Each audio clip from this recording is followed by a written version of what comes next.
Praise the Lord. கர்த்தர் நல்லவர். உங்களை மீண்டும் சந்திக்கிறதுல எனக்கு ரொம்ப சந்தோஷம். நம்ம ஆராதிக்கிற ஆண்டவர் நம்மளை நித்தமும் நடத்துகிறவர்.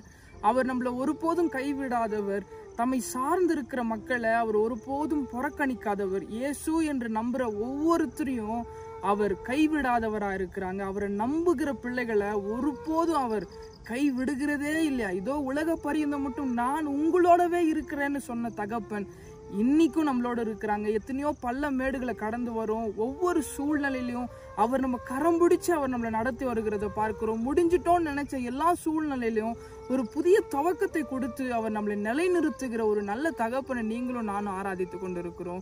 இன்னைக்கும் ஒரு வார்த்தையை சொல்லி நான் உங்களை பலப்படுத்த ஆசைப்படுறேன். அது என்னோட எடுத்துக்கொள்ளுங்க. சங்கீதம் 118 சங்கீதம் அது 22 வசனம் இப்படியாய் சொல்லுகிறது, வேலைக்காரர்கள் ஆகாது என்று தள்ளினக்கள் மூளைக்கு தலைகளாய் ஆயிற்று அப்படின்னு வேதம் சொல்லுகிறது.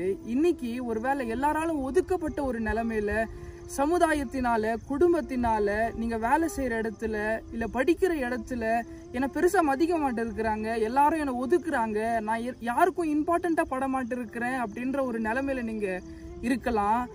எந்த கல்லு வானான்னு வேலைக்காரர்களை ஒதுக்குனாங்களோ அந்த கல்லு தான் மூளைக்கு தலைக்கல்லா மாறிட்டான்.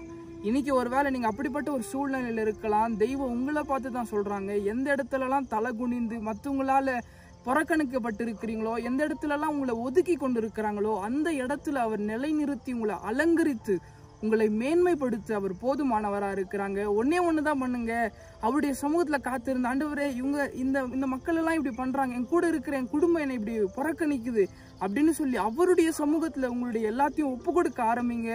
நிச்சயமாய் சொல்ல முடியும், எந்த இடத்துல நீங்க வெக்கப்பட்டீங்களோ, எந்த இடத்துல தலை குனிந்து போனீங்களோ, எந்த இடத்துல நீங்க முக்கியமா எண்ணப்படலையோ அந்த இடத்துல அவர் உங்களை முக்கியத்துவப்படுத்த, அவர் உங்களை மேன்மைப்படுத்த அவர் போதுமானவரா இருக்கிறாங்க. அதனால எதை குறிச்சு சோர்ந்து போயிடாதீங்க. மனுஷர்கள் இன்னைக்கு ஒரு நம்ம நல்லது செய்தா நல்லா பேசுவாங்க, அடுத்த நாள் நம்ம ஏதாவது ஒண்ணு செஞ்சுட்டா அதே வாய் தான் நம்மள தூஷிக்கும். இது உலகம், மனிதர்கள் அப்படித்தான் இருப்பாங்க. ஆனா நம்ம ஆராதிக்கிற ஆண்டவர் நேற்றும் இன்றும் என்றும் மாறாதவர். அவர் உண்மை உள்ளவர். யார் மத்தியிலெல்லாம் நம்ம புறக்கணிக்கப்பட்டோமோ அவர்கள் மத்தியில தேவன் நம்மளை உயர்த்த அவர் போதுமானவரா இருக்கிறாங்க. அதனால சோர்ந்து போயிடாதீங்க, தொடர்ந்து ஜெபம் பண்ணுங்க, அவருடைய சமூகத்துல காத்துருங்க. கர்த்தர் உங்களை கொண்டு பெரிய காரியங்களை செய்ய அவர் போதுமானவரா இருக்கிறாங்க. God bless you all.